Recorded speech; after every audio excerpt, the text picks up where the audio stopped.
Hello, everyone, and welcome. Welcome to the Path of a Magdalena series. And this month, our topic is compassion. What is compassion? What does it mean to be compassionate? How does compassion feel when you receive it and when you offer it? So, my name is Mary Sise, and I serve as the program director for Her Holiness Saint Mas Magdalena Healing Program. And this month, I will be interviewing Diane Breneman, who usually is the one who interviews us on Path of Magdalena. So we're flipping the tables. I will interview her. Diane serves as the assistant program director, Magdalena Healing. She's also a licensed professional counselor and for over 25 years served as a lawyer. And there's many stories about that I'm sure you'll hopefully hear some of them today. She's taught meditation classes for over the last decade. She has two beautiful daughters. And in 2017, Diane was widowed.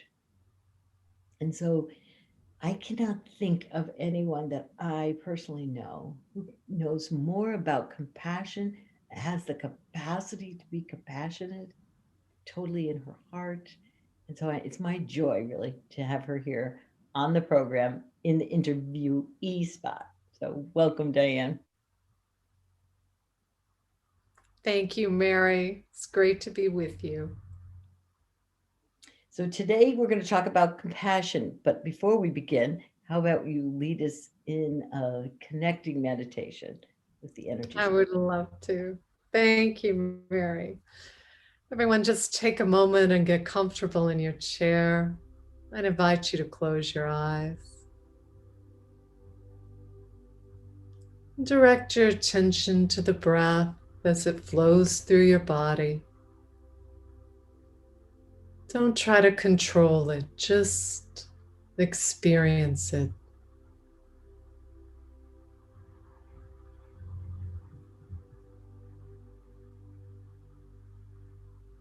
And let each breath take you deeper within.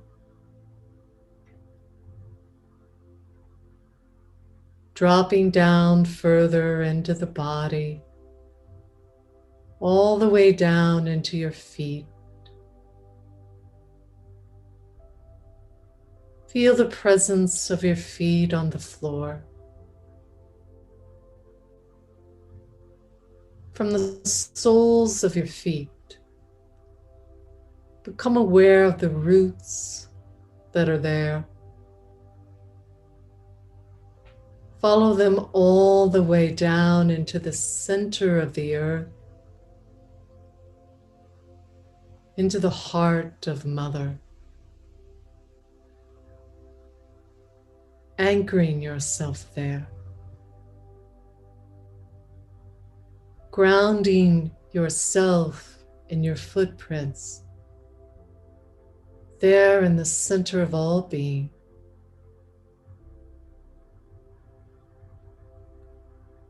And as you do, feel that presence, that power come up through those roots and into your body, all the way up into your heart. And breathe there. Breathe from the center of creation into your precious heart. Allowing your heart to fill with that light.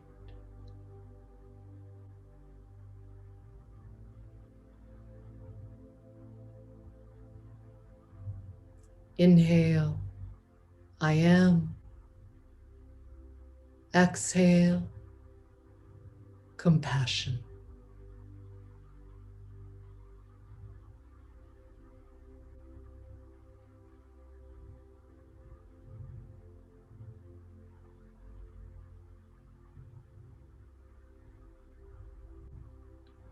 Feeling the fullness of that compassion fullness of your heart. When you're ready, from that heart-centered space, slowly, gently, open your eyes. Thank you, Diane.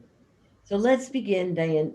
What is your definition of compassion? I know a lot of people think, is it sympathy? Is it pity? Is it what? Is it love? Is it, how would you distinguish compassion? When I think of compassion, Mary, the first thing that I think of is that softness of the heart, that open heart that has love for all of the world as it is. And I think of that as being different from sympathy, which I may wish you not to suffer. I may have sympathy for your suffering, but compassion is an embodiment of that, a movement through an open heart, and a movement that then compels you to take action in this world. Okay. So sympathy, when you have like sympathy for someone, are you, so you're judging it like you think maybe it, oh, poor you, or oh, I feel so sorry for you. Like when someone will say that to you, like oh, I'm so sorry for your loss, or I'm so sorry. Is it that sympathy or compassion? I think that's sympathy, Mary. I think there's a judgment when you say you're so sorry for something that has happened to me. When I look back on my life, those moments that I would have my mind would have judged as the worst moments in my life have ended up being those that have served me the greatest. Mm-hmm. And so that sympathy demeans that. It judges that. It rejects the grace that is always there for us, even when we can't see it. Compassion, on the other hand, is open to the fullness of that. It's not denying the suffering that's there, but there's no judgment of it. So there's no like sense that, oh, it shouldn't have happened to you. Like you know, like if we take the situation of, in many, we know many of you are people, you know, our loved ones are dying, and or we've lost your job, or like, oh, I feel so sorry for you. This shouldn't have happened. That's not compassion. That, is that what you mean? Exactly, Mary. That's not compassion. About a year and a half after my husband passed, Her Holiness Saimai had a conversation with her about teaching a program for her. And what I heard her say in that moment was that she challenged me. She said, "You have surrendered fully. Now your goal is to love it all. Every moment. Love every moment, everything that has ever happened to you. Allow yourself to see the grace that was always there." And so then, in seeing that for yourself, you can offer that to another. And that is that even when we can't see it, there's still that point of light, that point of grace that's there. And it doesn't mean that you didn't grieve or cry or feel all your feelings. You know, it's not like mom spoke to you the next day and said, now see the grace there, right?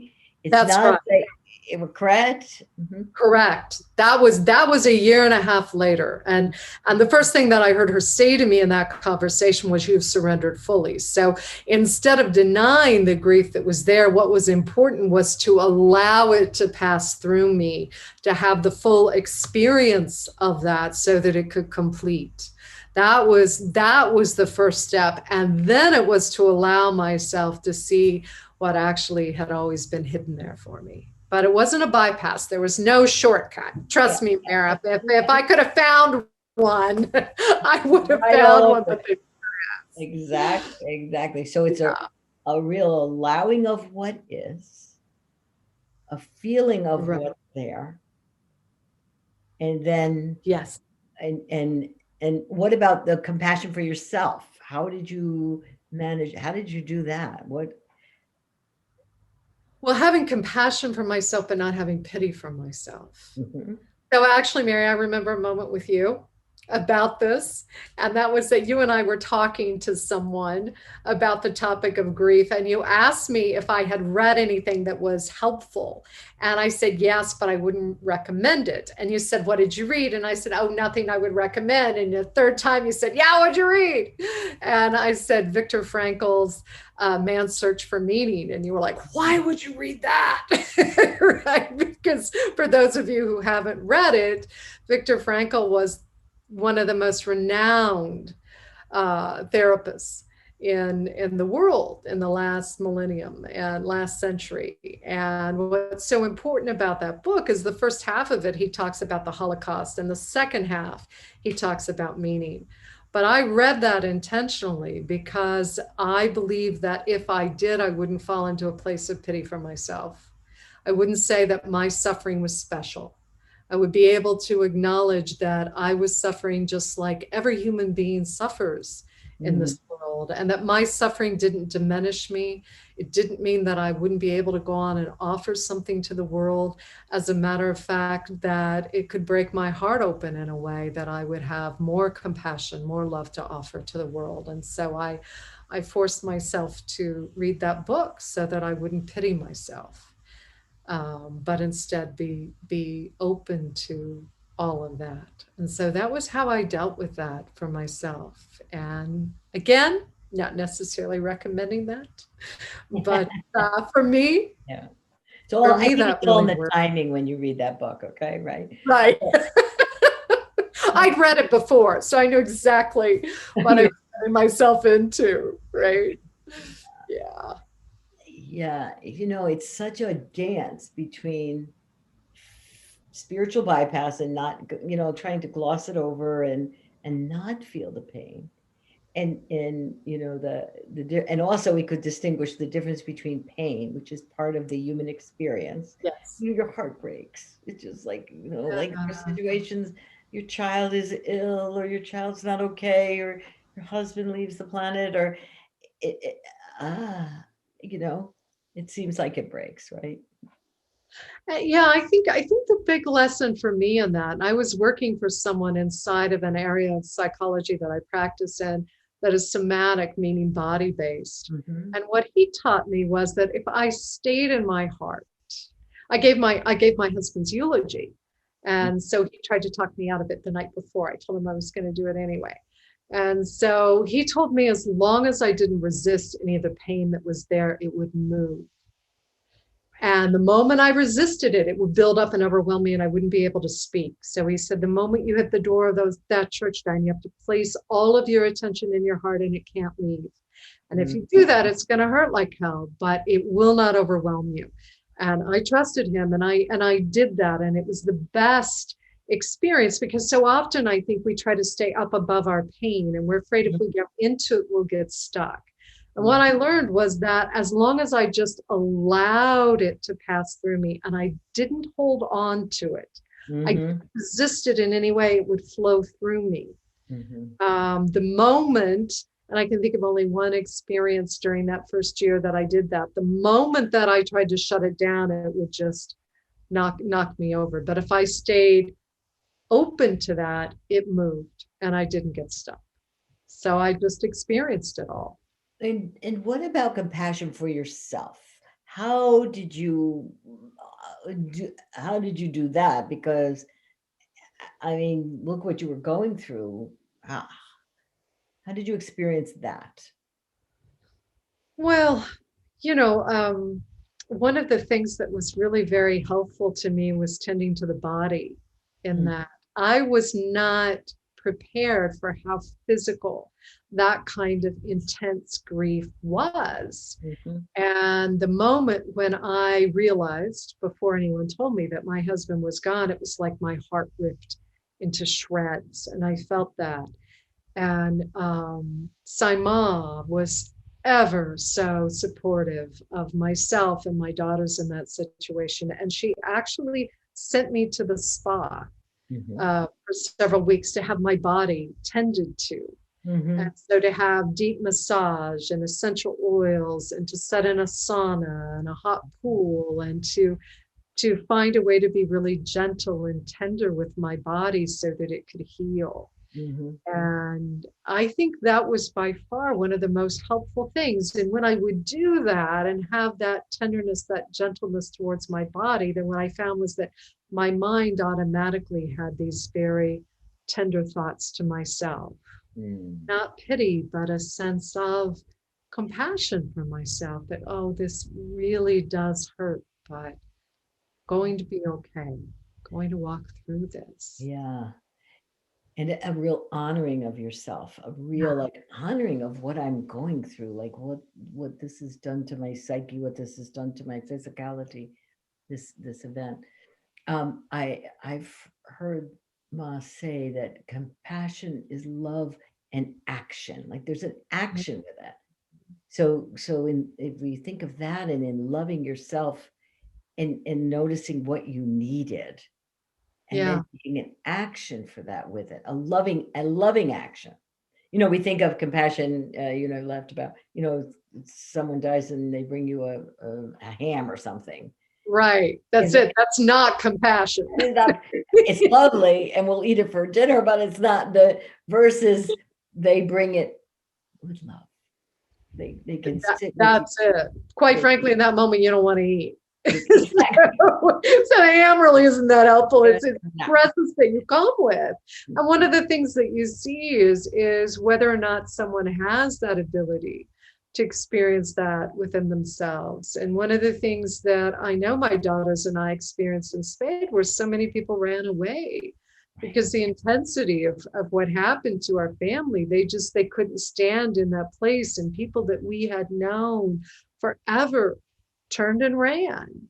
Yeah. And I'd had a mentor who had told me that would happen. Yeah. And it did. And you saw those who had empathy, meaning those who had been open to those experiences of suffering in their own lives and could therefore have compassion, as opposed to those who hadn't. And those who hadn't could not stand in that fire. They just ran away from the flames. So being able to be a compassionate person or to be able to offer compassion, you must be able to be in suffering and with no judgment, as you said. That's what you're saying, correct? With no judgment, Mhm. with no judgment of that. You know, Mary, I saw this so distinctly. I had and when I think about it now in this moment, I think about how grateful I am for this. About a year and a half before my husband passed, my father passed. Mhm. And my dad, when he passed, it was not a peaceful death. He struggled in a really, really big way. And what I saw in that moment were the people that were around him, the rest of my family, everyone fell asleep. No one could stay there with him. At the end, I was the only one that was still awake. Mhm. I think of what a blessing it was for me to be able to be there and not judge it. It was the last thing I said to the hospice worker as she checked out. And that was, she said, I've given him enough morphine to take down an elephant, Diane. I can't give him any more. I'm responsible. And I said, it's okay. It's his journey. And I was clear on that. No judgment. No This, for some reason, this is what he needed. Mhm. And, she fell asleep. And then the last few hours, it was just me and my father. But I'm clear that if I'd been in a place of judging, I could not have been in a place of compassion for him. I could not have stayed. It would have exhausted me like it did everyone else. Well, and you think of Mary Magdalena and Yeah, the last night, and they all fell asleep. that's Okay, it. that's Right. kind of interesting, similar to the same thing. Could they stay with the Christ, with Jesus, as he walked his walk with no judgment? And Mary, this is, I mean, it's so perfect that you said this. And I know you don't know this, which is so making me smile. But so I'd had that experience with my dad, right? And watch his soul leave and all of this light come in. And it was just amazing. And we went to the church for his wake. Everyone's Catholic. And we walked in the back of the church. Well, the last few months before my dad died, he had donated a stained glass window to the church. Want to guess what it was? Jesus in the Garden of Gethsemane. when all Yeah. the disciples fell asleep. Well, It everybody felt was that, it. right? And the irony, my husband was alive at that point. He said, "Hey, Di, look at that. How ironic is that? That everyone had fallen asleep on him." Yeah. Really. And the thing I've noticed, as you've had compassion, you've had this experience. So any client that comes to you, any friend that comes to you that's going through grief, you can be compassionate to them in a way that someone who hasn't gone through this can be, because you've been there, and you can hold the light for them to know they can come back up again. You know? Yeah, and in that moment, you feel your heart just expand inside of that, and that I'm well aware that the only reason that I can do that is because of what I went through. And the thing that I find so touching is that that brings meaning to me Mhm. for my journey. Mhm. And I can't tell you how many people I've sat with inside of that space. And then I've thought, oh, thank you, Todd, Yeah. because that's how, Because of hey, you, I can play this role. To say, that's right. and most of us, assuming watching or listening to this program, you're here to make a difference. You know you came for something big, or something to make a difference here on the planet, and to heal the suffering on the planet, you know, and to be able to just be with someone, heart wide open, not judged, you're not pitying them. I mean, what a gift. Whether it's someone who gets it, like I know for myself, having gone through a breast cancer diagnosis, I can be with people with that diagnosis. I know the shock, I know the terror of it, I know I can be there and be compassionate for them, and let them feel whatever they're feeling. It's funny, as you're telling your story, I'm thinking, I remember when I was going through the treatments, that I would went and got acupuncture and a massage. I was compassionate for myself. I Yes. never think of it this way till we began to speak of it. That's what helped me to go through it and come out and not suffer through it. I can tell you, I did not suffer. It was painful. It wasn't fun. It wasn't one of my better moments, I'll tell you that much. But I didn't suffer with it. I was compassionate with myself. I was loving, no matter, my body was having a hard time, you Yeah. know? And Yeah. I I I hear just that. I had to, this love that, or serving that's so easy for me to do for others, I had to turn it on myself. And that's the energy and the power of compassion, as we're speaking of it. Yeah. Without that, then all there is that's there is judgment. And whatever judgments we have of ourselves, then we unconsciously offer that to the world. Actually, Mary, I was thinking that I was working with a couple the other night. I don't usually do couples work. It's not really my favorite thing to do. And I asked them to identify the top three complaints that they had about each other. And then the homework I gave them was for them to figure out how it was really a criticism of themselves, Mm-hmm. right? And you should have seen the look on their faces. That was not how they expected that conversation to Right, end, right. But that is it. I know that I find that whenever I have a criticism of someone, if I Mhm. take it to my meditation cushion, it is always me. It is always someplace where I have not had compassion for Mm. myself. And the moment that I do, it's gone with regards to the other person. Yeah. And the compassion, for all of it, for what's really awesome about you, and your shadow, and your strengths and your weaknesses, just like loving all of it and resisting none of it, and having compassion for taking human form. Like, it's kind of crazy down here, and it's Earth is like, what are we And doing? it hurts sometimes. Earth, and why did we stay up there flying around? You know, and just compassion for the human experience sometimes. Not Yeah. pity, not No, it's wrong. There's nothing to change. When I think of no, Mary Magdalena, oh, do you want to say something? no, no, go ahead, Mary. I think of Mary Magdalena. I often talk to clients, and sometimes I say you're walking the what I call the Magdalena walk. Like Yeah. maybe you don't have the cancer, but you have to walk. But you're walking right now with someone else who does. Maybe you don't have you know. Oftentimes I know when my children would be hurt or something like let me take that on. I can do it. You know, like you didn't want to walk with someone who's going through something really, really ugh, you know, you just, and yet if you call on the energy of Mary Magdalena to help you to walk the walk alongside and not judge it, not try to stop it, not try to fix it, not like just a walk that someone else is walking with deep love and deep compassion.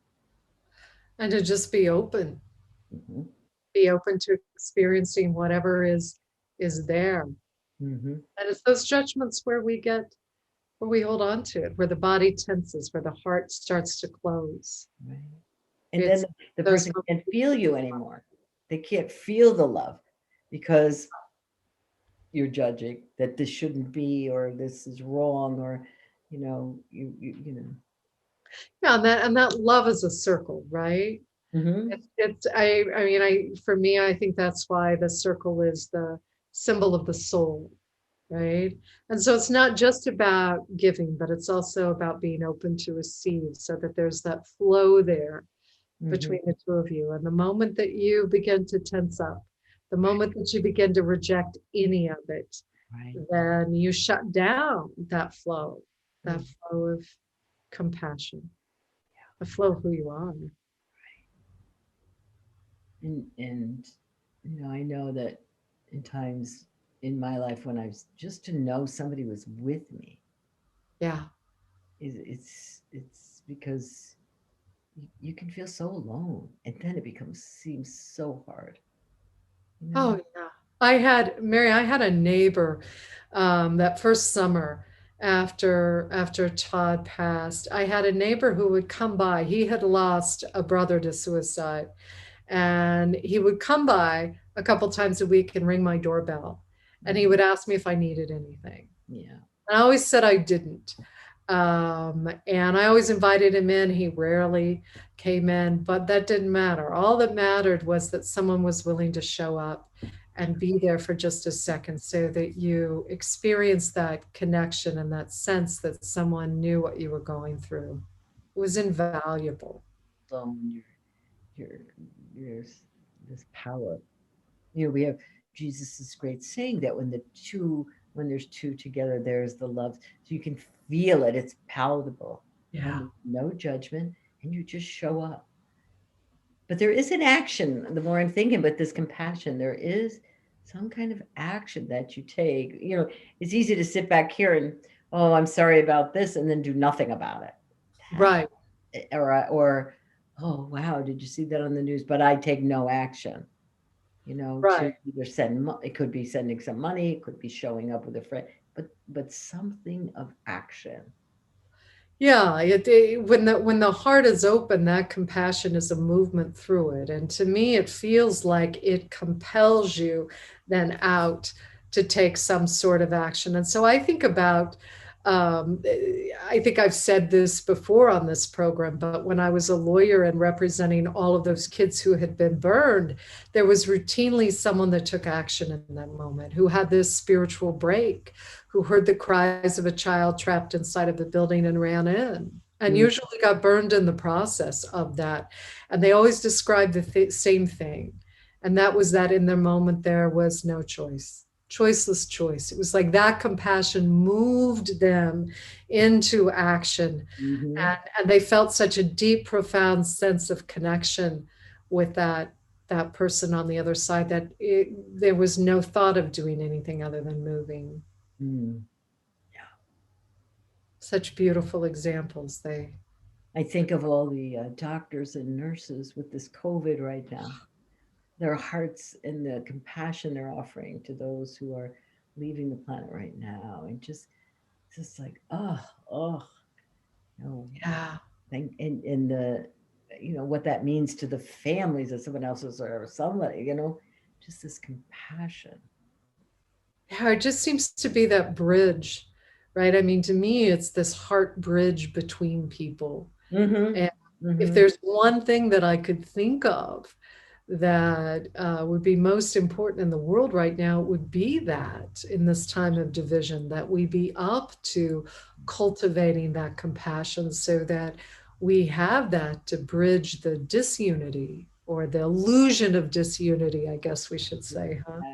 That's Exactly. been there in this country, in the United States, and the world. Yeah. And if you think of compassion without judgment, compassion for the people doing something that's against what you think they should be doing, the compassion, that they're everything is a calling for love. Yeah. So like the remembering that that's what this is about. If I can give love, I can serve.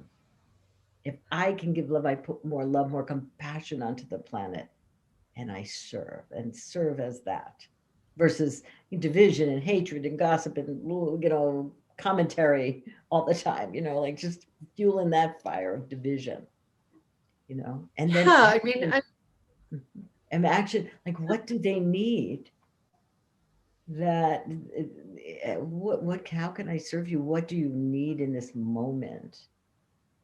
What, like I was talking with someone today and they were just feeling bad, like she was saying, I feel sorry for myself. I said, that's a little bit of compassion. Let's go, what do you need? And she didn't even think that way. She's so busy, you know trying to take care of the kids and do everything out. I mean, she really probably only needed a walk, but it's stopping long enough to, what do I need? What does this person need? How can I serve? How can I serve me? How can I serve them? Right? yeah, and to me, Mary, I mean that judgment, that's just a mental construct.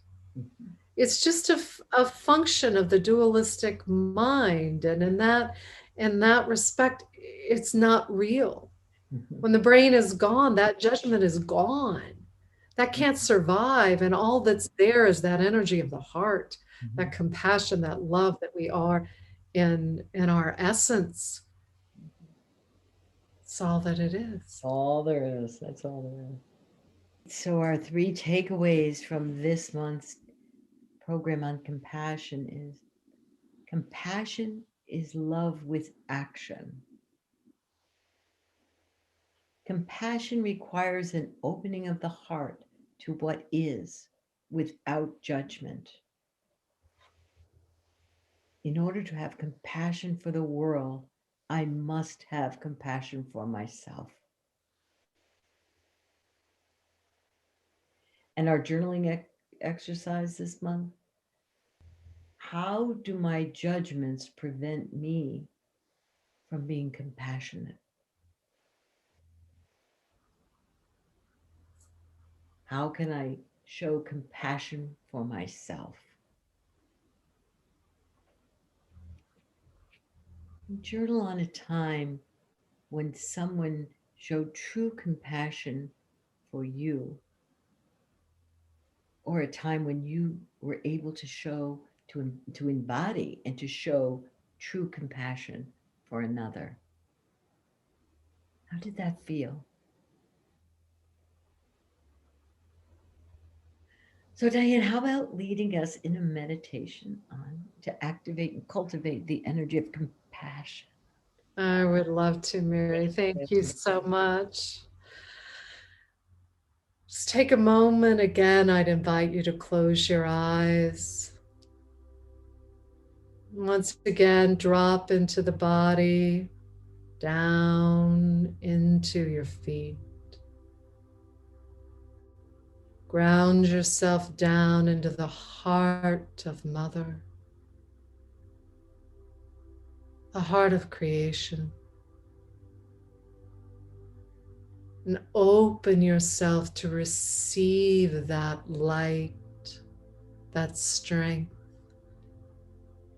that power.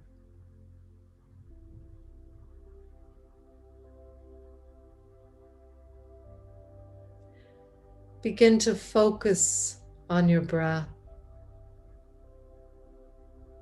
breathing into the heart,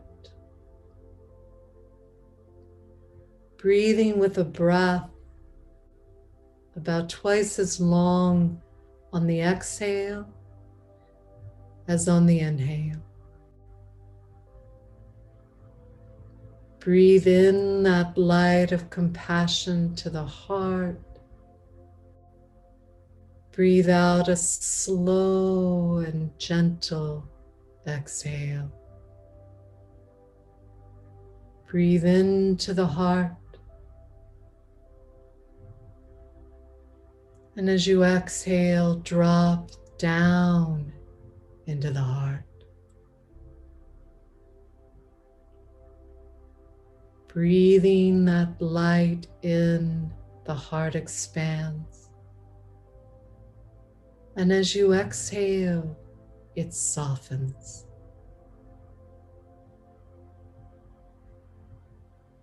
And continue that breath, breathing a breath of tenderness, a breath of gentleness, a breath of compassion.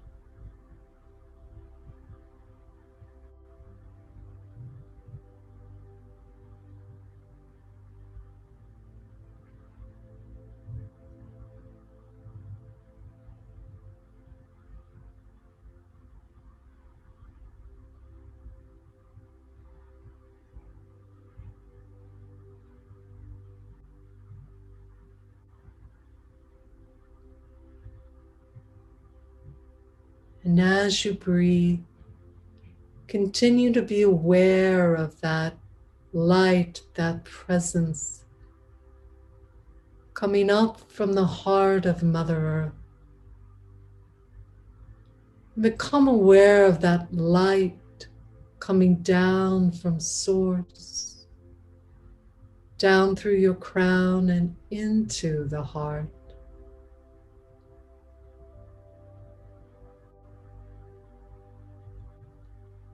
Seeing yourself, your heart, as that bridge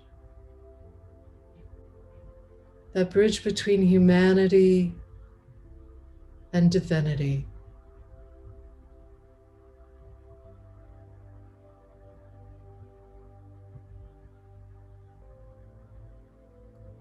With each breath, allow the heart to be filled with that light.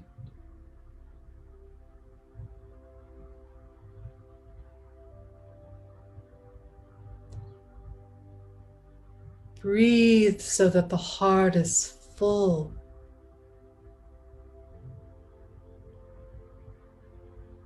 Full of that light, that love, that compassion.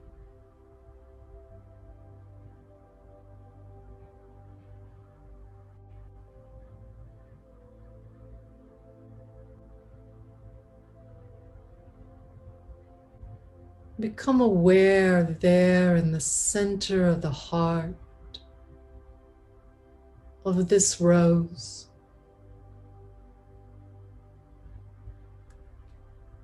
This rose that wishes to open.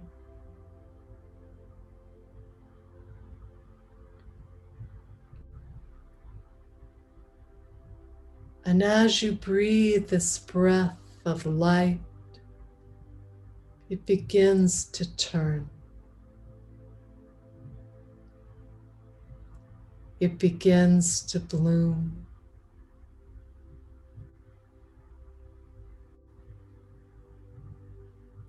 With each breath, petal by petal opens.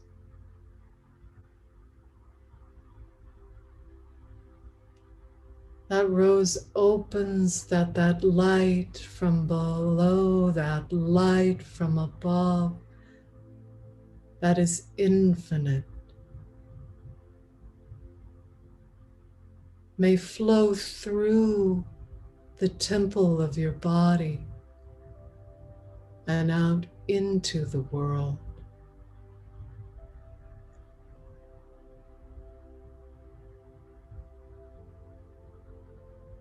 Let your heart might light the world with this presence of compassion.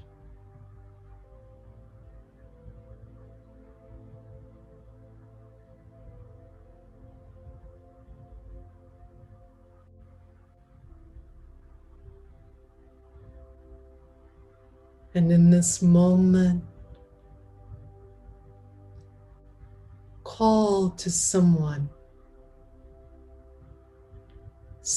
who you wish to gift that gentle, powerful light of compassion to. See them standing there in front of you.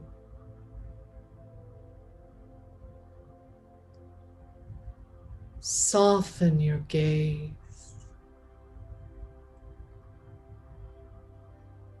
Look upon them with compassionate eyes.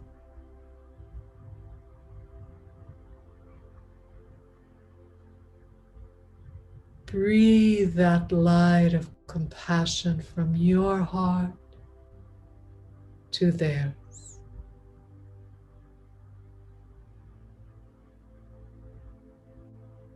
May this beloved experience compassion.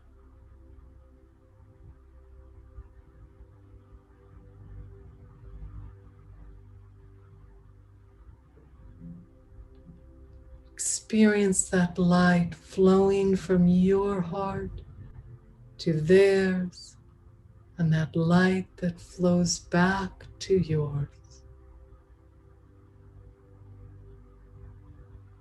Opening to give, opening to receive, letting go, being in that flow of presence.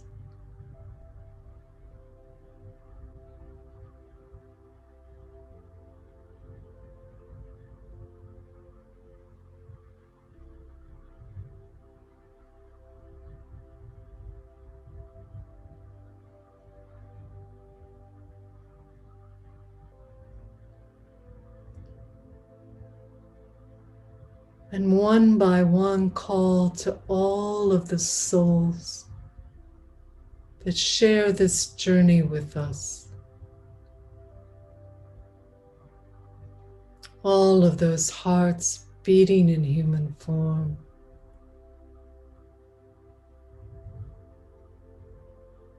Knowing that this infinite love is there to source all beings, all of humanity.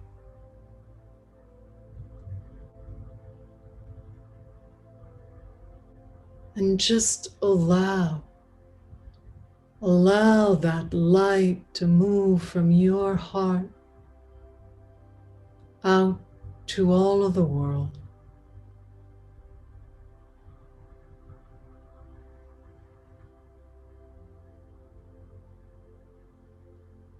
Allow that circular flow.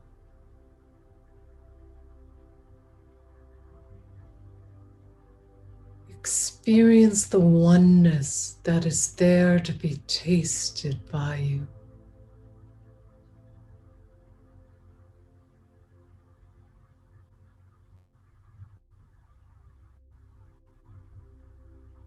Know yourself and all of creation as that light that you are.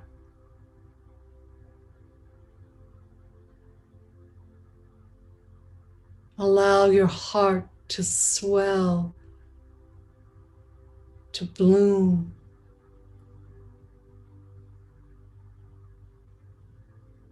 to open.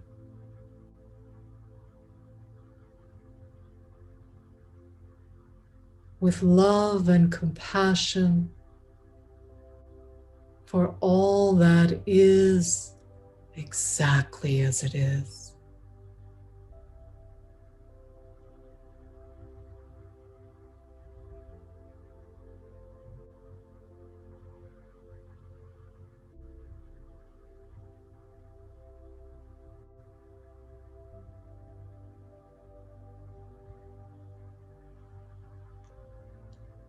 Inhale, I am.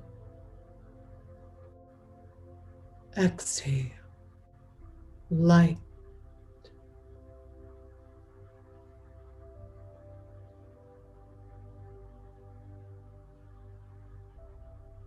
Inhale, I am. Exhale, love.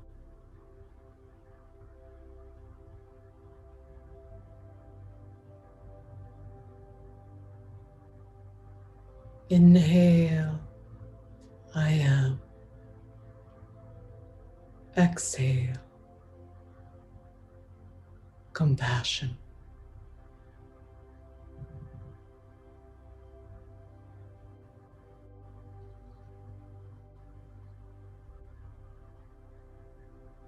I am that.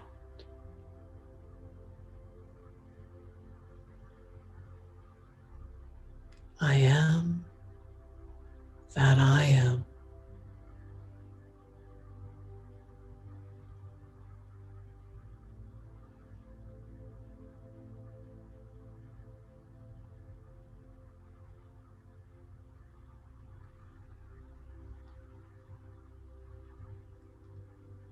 And centering yourself in your sacred heart, in that open rose.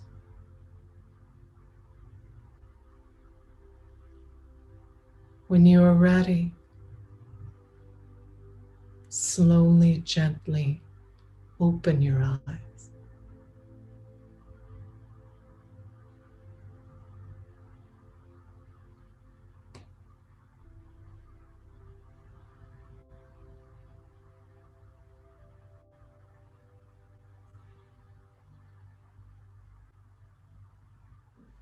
Thank you, Diane. Thank you. Have a beautiful month. Spread this compassion across the globe. Om JJ Saima. Thank you.